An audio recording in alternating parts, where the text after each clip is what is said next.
আমি আজকে শুধুমাত্র তোমরা তোমাদের কি দুই সেকশন এখানে আসো?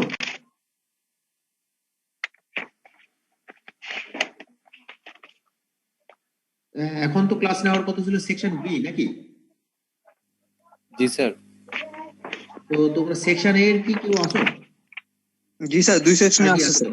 জি স্যার।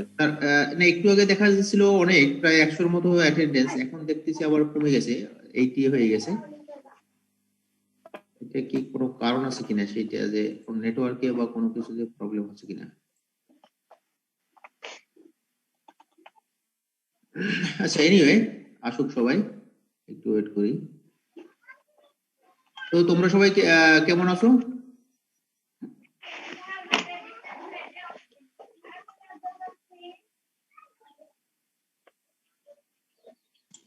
জি স্যার, আলহামদুলিল্লাহ ভালো আছি। স্যার আপনি ভালো আছেন? আছি, সবাই ভালো আছে। যদিও আমি খুব এনজয় করতেছি, কারণ এই শীতটা আমার জন্য আবার একটু মানে খুব পছন্দ করি। শীতের সময় আমার একটু মানে ইয়াটা ভালো থাকে, শরীরটা ভালো থাকে। তো আচ্ছা, এনিওয়ে, তো আমরা তাহলে শুরু করি না, যেহেতু অলরেডি 90 হয়ে গেছে।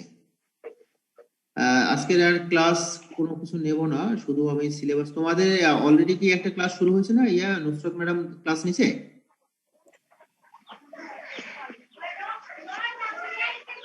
তোমাদের নুসরাত ম্যাডাম কি ক্লাস নিয়েছে এখন পর্যন্ত?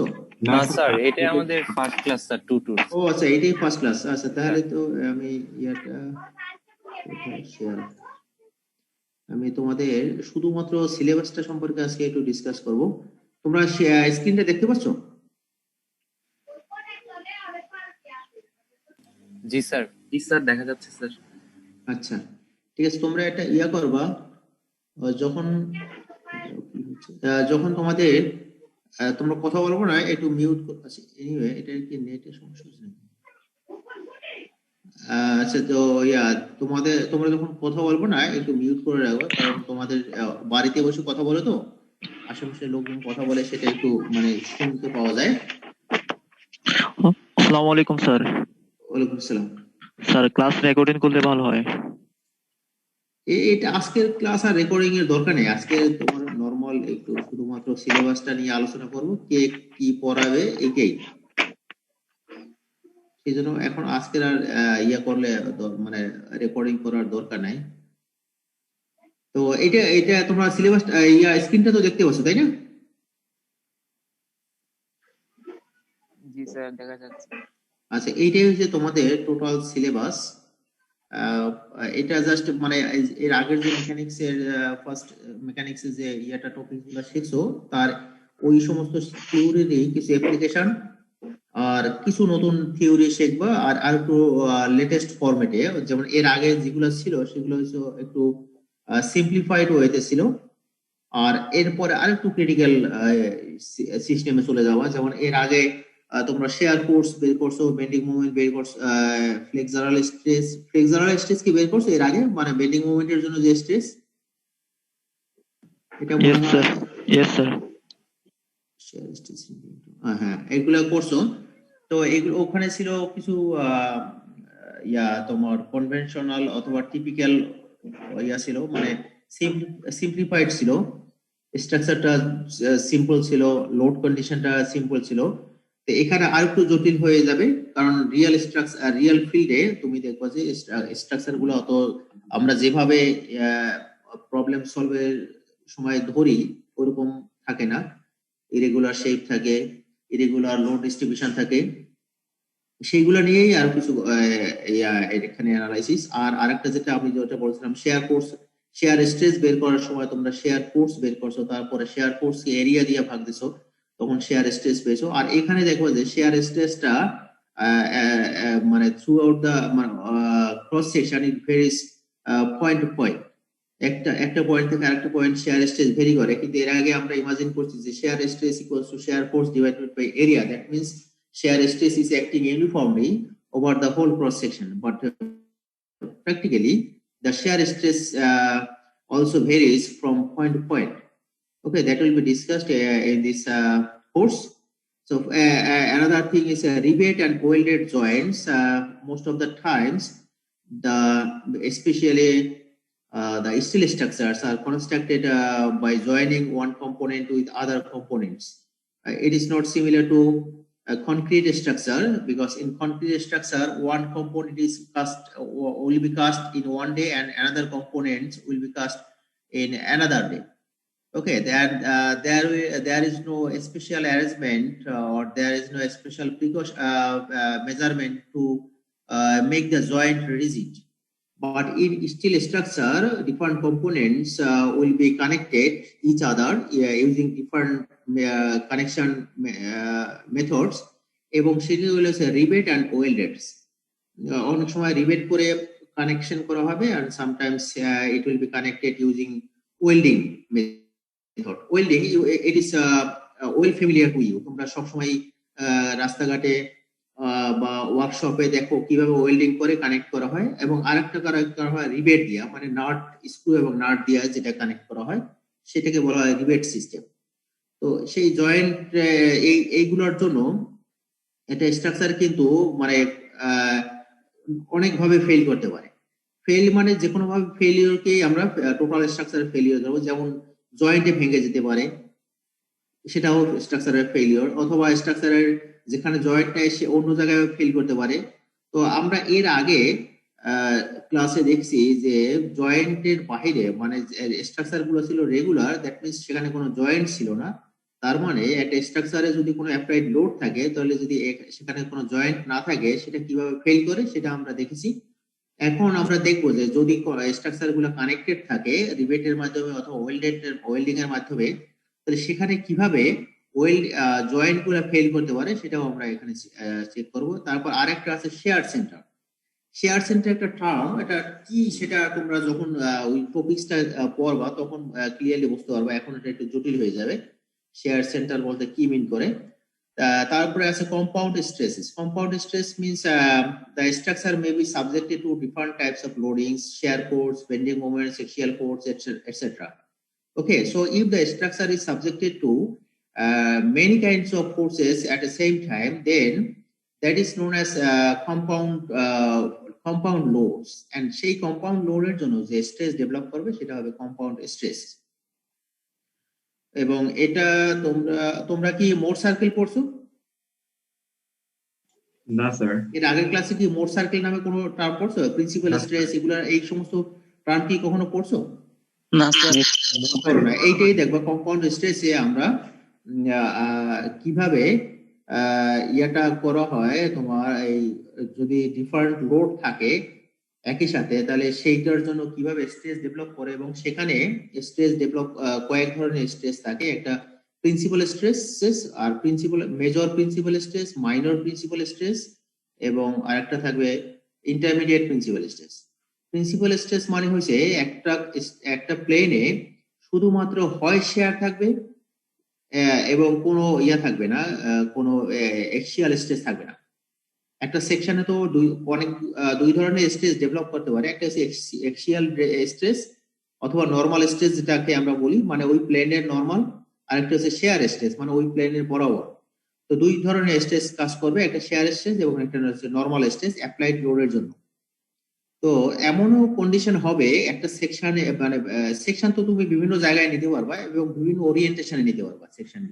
সেকশনগুলোকে যে সবসময় ভার্টিক্যালি হতে হবে অথবা সবসময় হরিজন্টাল হতে হবে, not necessary, it may be inclined. যদি ইনক্লাইন্ড হয় তাহলে সেখানে দেখবা, বিশেষ করে মানে ম্যাক্সিমাম টাইমেই যদি ইনক্লাইন্ড হয় তাহলে দেখবা যে সেখানে দুই ধরনের স্ট্রেস থাকবে, শেয়ার স্ট্রেস এবং নরমাল স্ট্রেস। তো এরকম ঘুরাতে ঘুরাতে কোনো একটা লোকেশন পাবা যেখানে হয় শেয়ার স্ট্রেস আছে, কোনো নরমাল স্ট্রেস নাই, মানে প্লেনের পারপেন্ডিকুলার ডিরেকশনে কোনো স্ট্রেস নাই।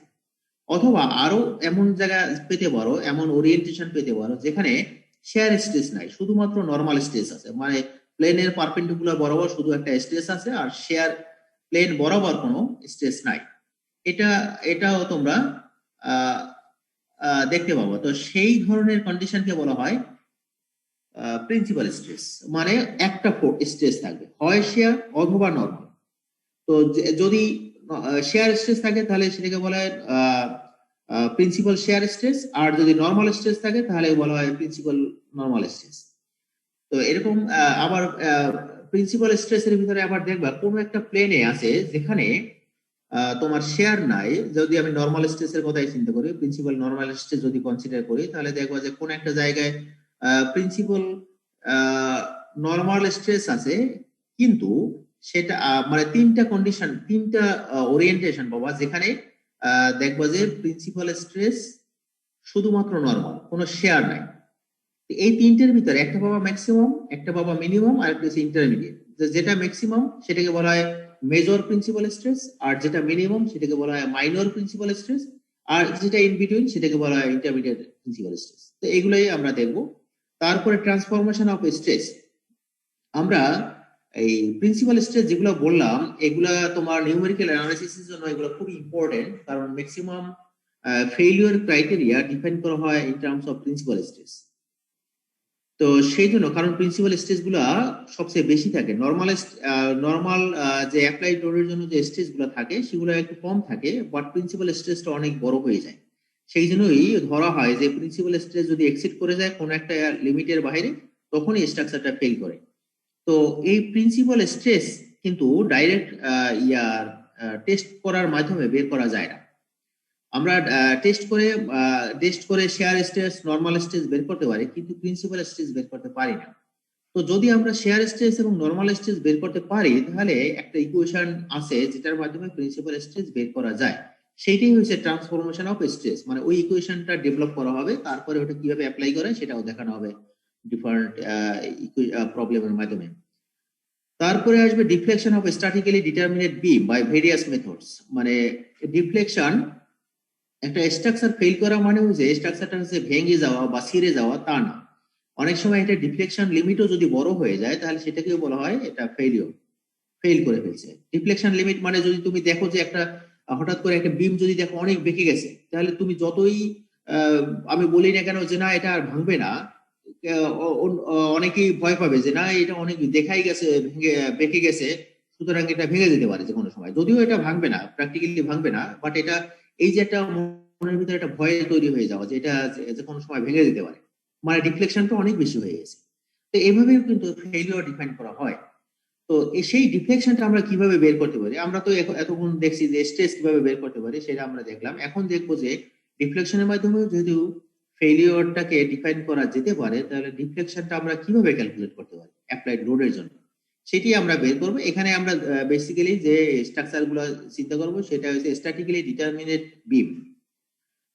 স্ট্রাকচারটা হচ্ছে স্ট্যাটিক, মানে মুভ করে না। বুঝতেই পারছো, স্ট্যাটিক মানে সে মুভ করবে না, অ্যাপ্লাইড লোডের জন্য কোনো ডিরেকশনে মুভ করবে না, সেটা হচ্ছে স্ট্যাটিক, ফিক্সড।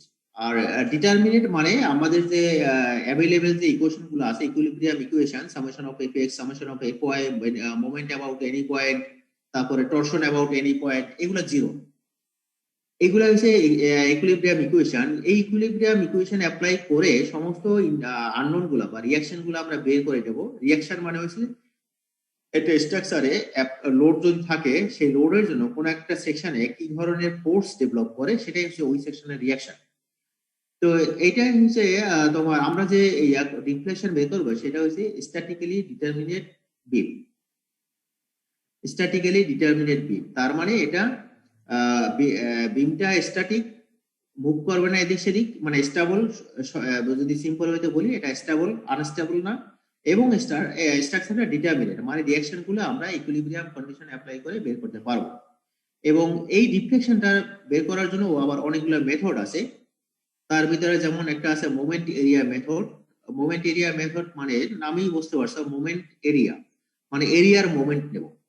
আমরা যেমন রোডের মোমেন্ট নিতে পারি, সেই রকমই এরিয়ারও মোমেন্ট নেব। সেক্ষেত্রে আমরা এরিয়াটাকে ধরে নেব একটা ফোর্স, এরিয়াটাকে ধরে নেব একটা ফোর্স। তো সেই মেথডটার নাম হচ্ছে মোমেন্ট এরিয়া মেথড।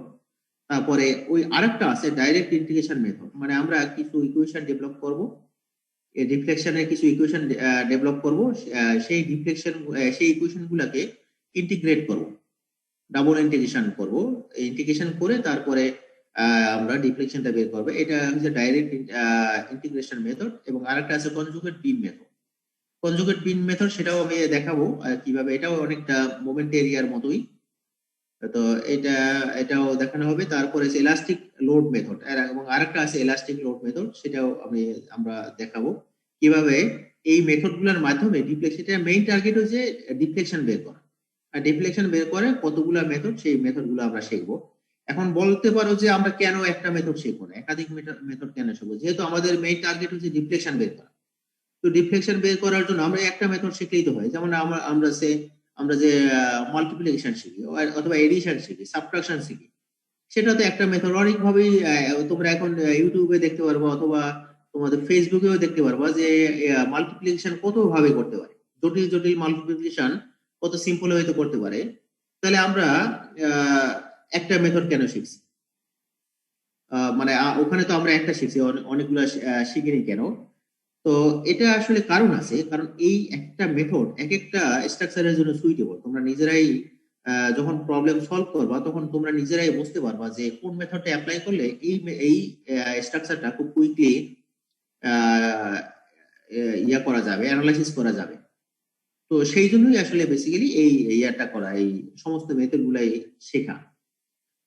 তারপরে আর প্রত্যেকটা মেথডের কিছু লিমিটেশনস আছে। হ্যাঁ, যত ইকুয়েশন ডেভেলপ করি না কেন, সমস্ত ইকুয়েশনের দেখবো কিছু লিমিটেশনস আছে, যে এই ক্ষেত্রে মানে কিছু বাউন্ডারি আছে যে এর বাইরে এটা অ্যাপ্লিকেবল না। তো সেই লিমিটেশনস গুলা কনসিডার করে এক একটা মেথড অ্যাপ্লাই করা হয়। তারপরে আসবে বাকলিং অফ কলামস। কলাম আমরা সাধারণত জানি, কলাম হচ্ছে এক্সিয়ালি সাবজেক্টেড কম্প্রেসিভ ফোর্স মেম্বার, মানে একটা মেম্বার যেখানে মেজর ফোর্স হচ্ছে এক্সিয়াল কম্প্রেসিভ ফোর্স। তো কম্প্রেসিভ ফোর্স দিলে দেখবা কোন একটা জিনিস, টেনশন দিলে কোন একটা জিনিস ছিঁড়ে যায় অথবা চিকন হয়ে যায়। আর কম্প্রেসিভ ফোর্স দিলে কোন একটা জিনিস হয় ক্রাশ করে ফেলে অথবা বেঁকে যায়। তো ক্রাশ করাটা আমরা কনক্রিটে দেখবো, তোমাদের আরসিসি কোর্স আছে সেখানে আমরা দেখবো। আর যদি বাকলিং হয়ে যায়, বাকলিং মানে যদি বেঁকে যায়, ল্যাটারালি বেঁকে যায়, যদি এরকম উপর থেকে নিচ থেকে যদি চাপ দেওয়া হয় তাহলে সেটা ল্যাটারালি বেঁকে যেতে পারে। সেই বাকলিংটা কিভাবে ক্যালকুলেট করব, মানে ক্রিটিক্যাল বাকলিং ফোর্স নামে আমরা বের করতে একটা লোড বের করব, যে একটা যে কোনো একটা সেকশনে ম্যাক্সিমাম কত লোড দিলে, মানে মিনিমাম কত লোড দিলে এ বাকলিং হওয়া শুরু করবে, সেইগুলো আমরা দেখব। তারপরে flexural and shear stress in beams due to unsymmetrical bending, যেটা আমরা বলছিলাম একটু আগে, যে তোমরা ফ্লেক্সারাল স্ট্রেস বের করছো, শিয়ার স্ট্রেস বের করছো, সেখানে ছিল সিমেট্রিক্যাল বেন্ডিং। আবার কিন্তু কিছু স্ট্রাকচার আছে আনসিমেট্রিক্যাল বেন্ডিং। তো সেই আনসিমেট্রিক্যাল বেন্ডিং এর জন্য কি ধরনের স্ট্রেস ডেভেলপ হতে পারে সেটাও আমরা এইটাই হচ্ছে টোটাল সিলেবাস। যদিও সিলেবাসটা দেখা যাচ্ছে একটু ছোট, বাট এটা কিন্তু ছোট না। তো এখানে আমি যেটা পড়াবো সেটা হয়েছে এই যে ডিফ্লেকশন। আমি শুরু করব deflection of statically determinate beam by various methods. এটা নেক্সট ক্লাস থেকে শুরু করব। তো সেখানে প্রথমে হয়তো ডাইরেক্ট ইন্টিগ্রেশন মেথডই শুরু করতে পারি। তারপর সব মেথড গুলোই আমি দেখাবো। তো আমি পড়াবো basically deflection of statically determinate beam, আর বাকি পার্টটা মোস্ট প্রবাবলি পড়াবে তোমাদের নুসরাত ম্যাডাম। আর যদি আমি এর ভিতরে এই পার্টটা কমপ্লিট করে অন্য কিছু পড়াতে পারি তাহলে সেক্ষেত্রে হয়তো অন্য কিছু পড়াতে পারি। বাকলিংটা আমি পড়াতে পারি, কারণ বাকলিংটা আমার সাথে, আমার রিসার্চের সাথে রিলেটেড। হ্যাঁ, আর বাকিটা তোমাদের নুসরাত ম্যাডাম পড়াবে। ওকে, আর এখানে যেটা বই হবে সেটা ওই আগের মতো হিটলারের বই অথবা সিঙ্গারের বই। এই দুইটা বই বেসিক্যালি টেক্সট বুক হিসেবে কনসিডার করা হবে। ঠিক আছে? আচ্ছা, এখন আর তো মনে হয় তেমন কিছু আজকে আর বলার নেই। তো তোমরা নেক্সট ক্লাসে ইয়া থাকবো। আর আগের মতোই আমরা অ্যাসাইনমেন্ট দেব, তারপরে ক্লাস টেস্ট নেব। আর অ্যাসাইনমেন্ট গুলো তো তোমরা আগের ক্লাসে এখনো তোমাদের ইয়াগুলো দেখা হয় নাই। অ্যাসাইনমেন্ট গুলো আমি এখনো সব দেখতে পারিনি আসলে, সরি। আমি নিজে একটু অন্য একটা কাজ নিয়ে বিজি আছি, মানে আমার দুজন মাস্টার্সের স্টুডেন্ট আছে, তো তাদের আমি আসলে বেসিক্যালি নিউমেরিক্যাল কাজ করি। তো নিউমেরিক্যাল মানে আমার রিসার্চ হয়েছে সফটওয়্যার বেসড। তো সফটওয়্যার বেসড রিসার্চের জন্য আসলে যে মাস্টার্স স্টুডেন্ট পাওয়া গেছে ওদের আবার ওই ইসের ব্যাকগ্রাউন্ড নেই, মানে ফাইনাইট এলিমেন্ট নামে একটা কোর্স আছে, ওই কোর্সের ব্যাকগ্রাউন্ডটা নেই। আর বুঝতেই পারছো এখানে আসলে সবাই তো ফিল্ডে কাজ করে, সেই জন্য ওরা অত টাইমও দিতে পারে না রিসার্চের পিছনে। তো ওই জন্যই আমি ওদের কি কাজ করানো যায় এবং মডেলটা কিভাবে করা যায় সেই মডেলটা আমি একটা প্রাইমারিলি মডেল ডেভেলপ করে তারপরে ওদেরকে দিছি। এই জন্যই আমার এই বেসিক্যালি একটু কিছুদিন ধরে টাইম পাস হচ্ছে মানে ওদের পিছনে, যে কারণে তোমাদের ক্লাস টেস্ট বা একটা অ্যাসাইনমেন্ট কোনোটাই আমি এখন পর্যন্ত দেখতে পারিনি। এটা হয়তো মানে কয়েক সপ্তাহের ভিতরে দেখে ফেলবো। আমি এখনো আরেকটা টপিকস নিয়ে কাজ করতেছি, মানে জিনিসটা হচ্ছে অনেক পার্ট মিলে গেছে, কিন্তু যেটা আমি চাচ্ছিলাম সেই পার্টটা কোনোভাবেই ফিগার আউট মানে বের করতে পারছি না। এইটাই এই জন্যই একটু মানে টাইমটা চলে যাচ্ছে। এই মানে প্রায় মাস 2 মতো একটা ইয়া নিয়ে আমি একটা মডেল নিয়ে কাজ করতেছি। মডেলটার ভ্যালিডেশন, তোমার এখানে নিউমেরিক্যাল যারা অ্যানালাইসিস করবে তারা দেখবে দুইটা টার্ম থাকবে, একটা হচ্ছে ভ্যালিডেশন। ভ্যালিডেশন হচ্ছে মেইন জিনিস। ভ্যালিডেশন মানে আমি তো সফটওয়্যারে তো আসলে কতগুলা যদিও তুমি ফিজিক্যালি সফটওয়্যারে যে মডেলটা দেখবা সেটা দেখবা যে হ্যাঁ একটা বিল্ডিং অথবা একটা পাইপ এটা দেখতে পারবা, কিন্তু এটা কিন্তু জাস্ট তোমাকে একটা আই ওয়াশ করে। হ্যাঁ, সফটওয়্যার কিন্তু আসলে ওই বিল্ডিং ওগুলা কিছুই করে না। ও কি করে, ওই জিওমেট্রি ধরে মানে কোঅর্ডিনেট গুলা ধরে, জিওমেট্রি মানে এক্স ওয়াই কোনখানে কোন জায়গায় এক্স এর ভ্যালু কত, ওয়াই এর ভ্যালু কত, জেড এর ভ্যালু কত, এই তিনটা প্যারামিটার নিয়ে কতগুলা ইকুয়েশন ডেভেলপ করে। সেই ইকুয়েশন গুলাকে ও সলভ করে, মানে অনেকগুলা লাখ লাখ ইকুয়েশন থাকে স্ট্রাকচারের উপর ডিপেন্ড করে। সেই লাখ লাখ ইকুয়েশন গুলাকে সলভ করে প্যারামিটার গুলা তোমাকে বলে দেয় যে এইটা হচ্ছে এইটা, এইটা হচ্ছে এইটা। যদিও আমরা দেখি যে একটা স্ট্রাকচার একটা বিল্ডিং দাঁড়িয়ে আছে, মানে এই বিল্ডিংটাই মনে হয় ও ইয়া করে ফোর্স দেয় বা ইয়া করে, আসলে কিন্তু তা না। ও কি করে, ওই বিল্ডিং এর যে জিওমেট্রি আছে মানে কোঅর্ডিনেট গুলো আছে, সেই কোঅর্ডিনেট গুলো ধরে কতগুলা অনেকগুলা লাখ লাখ কোটি কোটি ইকুয়েশন ডেভেলপ করে। সেই ইকুয়েশন গুলাকে সলভ করে করে আমাদের রেজাল্ট গুলা শো করে। তো আমরা যেটা ইয়া শিখি, তোমরা হয়তো অনেকেই মানে অলরেডি নাম জেনে গেছো, ইটিএফস এর নাম শুনছো? অনেকেই মনে হয় শুনছো। ইটিএফস এর নাম শুনছো? Yes sir. Yes, sir. হ্যাঁ, ইটিএফস হচ্ছে একটা ইয়া তোমার আমাদের দেশের পার্সপেক্টিভে একটা well known software. ETFs, start pro, sap, এগুলা তোমরা নাম শুনছো।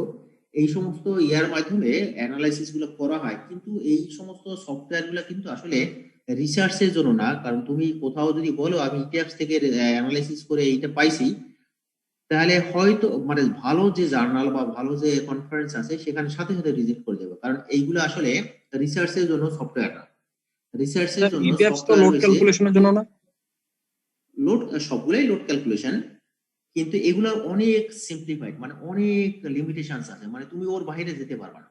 ও কিছু ডিফল্ট জিনিস দেওয়া আছে। তো সেই জন্য এটা দিয়া তুমি যে কোনো ভাবে স্ট্রাকচার করো না কেন, ও তুমি অ্যানালাইসিস করার সাথে রান করার সাথে সাথে একটা রেজাল্ট দেবে। কিন্তু ওই রেজাল্টটা যে আসলে কতটুকু সঠিক দিচ্ছে, ও তো তুমি তো আসলে কি জানো না, যে ইকুয়েশনও জানো না যে ইকুয়েশনটা কি আছে, ইকুয়েশনটা কোন মেথডে সলভ করছে। আমরা তো তোমরা কি ইয়ারটা নিউমেরিক্যাল কোর্সটা পড়ছো এখন পর্যন্ত? Yes sir. তো নিউমেরিক্যাল কোর্স তো দেখছো যে অনেকগুলো মেথড আছে সলিউশন সলভ করার জন্য, তাই না? রাঙ্গি, কুত্তা, তারপর আরো কি কি জানি অনেকগুলো আছে। তো তুমি এই এই সমস্ত সফটওয়্যার হবে কি, তুমি মডেল ডেভেলপ করার সাথে সাথে তুমি রান করলেই ও একটা মেথডে অ্যানালাইসিস করে সলভ করে তোমাকে রেজাল্টটা শো করে দেবে। কিন্তু ওই রেজাল্টটা যে আসলে একুরেট কিনা, বা ওই রেজাল্টটা যে আসলে ওই রিয়েল স্ট্রাকচারটাকে যদি তুমি রিয়েল লোড দিয়া টেস্ট করতা, তাহলে কি ওইটুকু স্ট্রেস বা ওইটুকু ডিফ্লেকশন দিত কিনা, সেইটা কিন্তু তোমাকে আগে কনফার্ম করতে হবে। তো সেই কনফার্ম করার কোনো মেথড ওইগুলার ভিতরে নাই। ওটা হচ্ছে যে কোনো ভাবেই দাও না কেন ও রান করে একটা রেজাল্ট তোমাকে দিয়ে দেবে। যেমন তুমি ক্যালকুলেটরে তুমি যে কোনো নাম্বারই টেপো না কেন একটা রেজাল্ট শো করবে, কিন্তু ক্যালকুলেশনে যেখানে প্লাস সাইন আছে ওইটা যে আসলেই সবসময় প্লাস দেয় কিনা, বা যেটা মাইনাস সাইন আছে আসলেই কি ওটা ওইখানে প্রেস করলে মাইনাস সাইন দেয় কিনা, সেইটা কিন্তু তোমাকে আগে এনশিওর করতে হবে। আদারওয়াইজ তুমি দেখতেছো প্লাস সাইন কিন্তু সে করতেছে সেখানে ডিভিশন।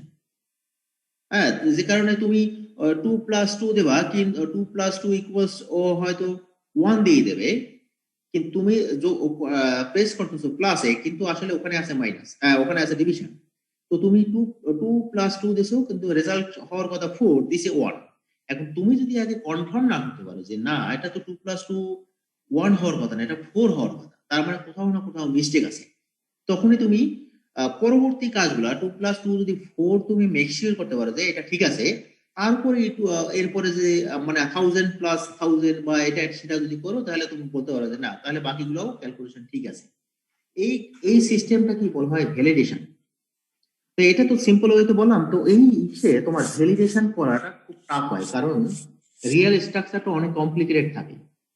তো সেই জন্য ওই সফটওয়্যারে তুমি যে কোনো ভাবে মডেল ডেভেলপ করে দাও না কেন, রান করলেও একটা রেজাল্ট দেবে। আর রিসার্চ বেসড যে সফটওয়্যার গুলো, সেগুলো সাধারণত সিভিল ইঞ্জিনিয়ারিং এর সাথে যেগুলো আছে, সেগুলো হচ্ছে তোমার এনসিস এবং অ্যাবাকাস। এই দুইটা হচ্ছে সবচেয়ে পপুলার তোমার রিসার্চের সফটওয়্যার, এবং তার ভিতরে সবচেয়ে হচ্ছে অ্যাবাকাস। অ্যাবাকাস তুমি যত রিসার্চ দেখবা নিউমেরিক্যাল ইসে, তুমি দেখবা যে 70 থেকে 80% রিসার্চ হয় অ্যাবাকাসের উপর, আর বাকিটা হয় হয়তো এনসিসি এর উপরে। এনসিসটা এই আমাদের ইস্টার্ন কান্ট্রি গুলোর ভিতরে একটু অ্যাপ্লিকেবল, আর ওয়েস্টার্ন কান্ট্রিতে ম্যাক্সিমাম হয়েছে অ্যাবাকাসের উপরে, কারণ অ্যাবাকাসটা ভাস্ট ফ্লেক্সিবিলিটি, মানে তুমি যে কোনো কিছু যে কোনো ভাবে তোমার মতো করে করতে পারবা।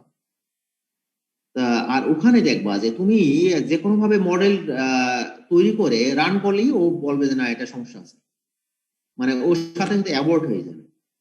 আহ, মানে ও বলবে যে না, এটা রান করা যাচ্ছে না, মানে কোথাও একটা প্রবলেম আছে। সেই প্রবলেমটা আসলে ওখানে তো মানে ভ্যারাইটিস টাইপের প্রবলেম থাকতে পারে, সেই জন্য ও একবারে স্পেসিফিকলি বলে না যে তোমার এইখানে সমস্যা আছে। ও একটা কিছু ক্লু দিয়ে দেয় যে এই ধরনের সমস্যা আছে। সেই সমস্যাটা যে কোনখানে সেইটা ফিগার আউট করাই হয়েছে একটা জটিল কাজ। এইটা আসলে যেমন তুমি ধরো একটা ঘর দিয়া একটা ধোঁয়া একটা গন্ধ আসতেছে, গন্ধটা হয়তো দেখবা যে একটা গান্ধী পোকা আছে, গান্ধী পোকাটার জন্য আসতে পারে। এখন তুমি বুঝতে পারতেছো যে তোমাকে হয়তো সফটওয়্যার বলবে যে এই ঘরের ভিতরে একটা গান্ধী পোকা আছে, সেই গান্ধী পোকাটা যে ঘরের কোনখানে সেইটা লোকেট করাই হয়ে যায় মেইন কাজ। তো এই ধরনের তোমরা যদি তোমরা এখন হয়তো অনেকেই 18 ব্যাচের কোন এক স্টুডেন্ট আমার সাথে যোগাযোগ করছিল, আমি ভুলে গেছি।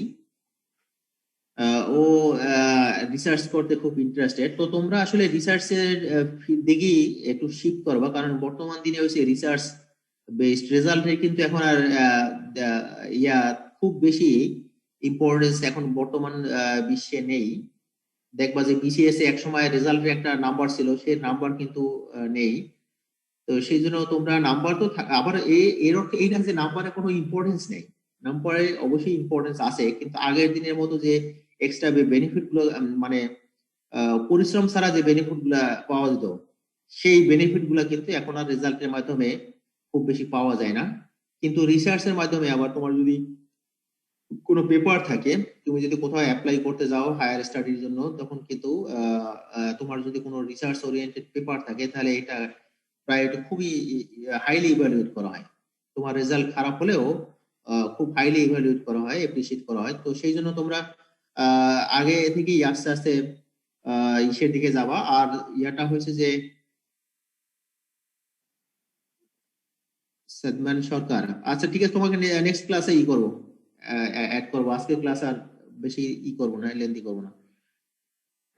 তো তোমাদের আমি যেটা বলছিলাম যে তোমরা যদি অবসর সময় পাও, এখন তো বাড়িতেই মানে অনেক সময় করো, মানে ফেসবুকে অথবা ইউটিউবে এটা অনেক টাইম পাস করো, এটা না এটাও পাস করো, দরকার আছে। এটা মানে রিক্রিয়েশনের দরকার আছে, কিন্তু তার ফাঁকে ফাঁকে তোমরা বিভিন্ন সফটওয়্যার নিয়ে একটু আস্তে আস্তে ঘাটাঘাটি করতে পারো। কারণ তোমার ওয়েস্টার্ন কান্ট্রি গুলো এখন ম্যাক্সিমাম রিসার্চ হয়, মানে বলা যায় 95% রিজাল্ট রিসার্চ হয় নিউমেরিক্যাল। কারণ হচ্ছে নিউমেরিক্যালে খরচ হয় না। শুধু একটা অ্যাবাকাসের লাইসেন্সের জন্য যে বা অথবা একটা সফটওয়্যারের লাইসেন্সের জন্য যে খরচ হয়, সেই খরচটা দিলে সেটা হয়তো ধরো $1,00,000। সেই $1,00,000 দিয়ে হয়তো অনেকগুলো স্টুডেন্ট রিসার্চ করবে। আর $1,00,000 দিয়ে একটা ল্যাব টেস্ট করতে গেলে দেখো যে একজন স্টুডেন্টই পারবে না। তো সেই জন্য বর্তমান দিনে তোমার ম্যাক্সিমাম রিসার্চ হয় নিউমেরিক্যাল বেসড।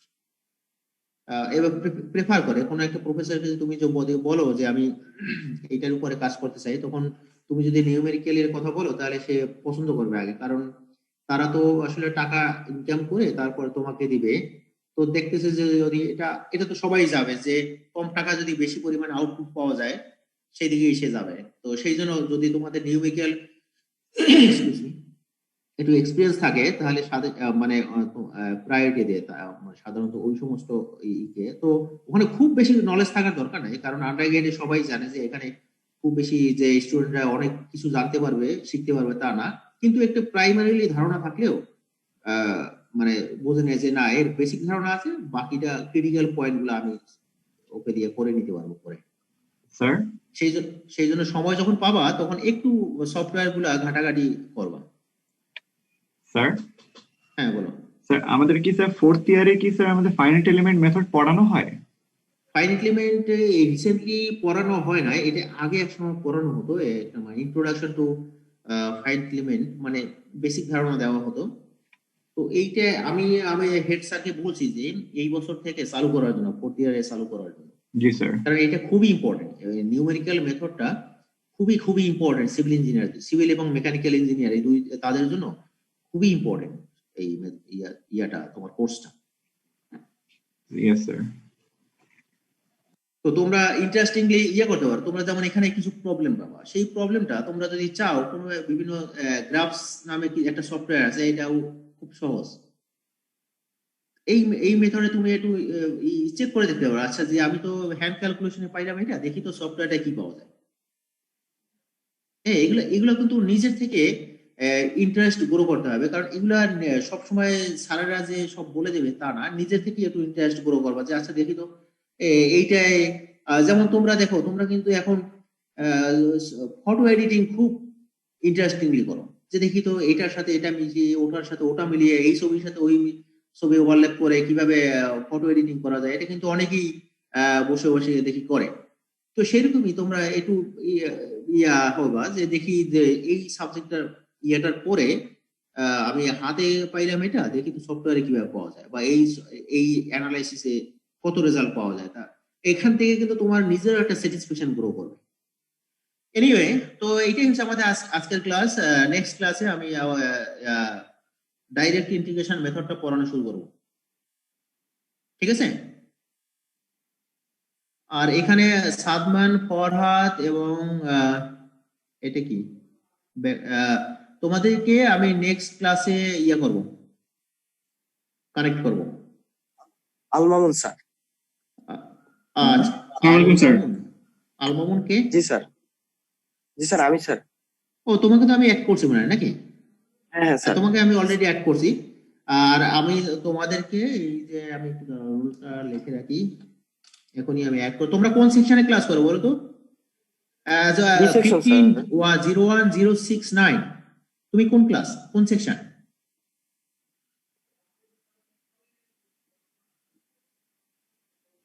হ্যালো, এ কি আসো?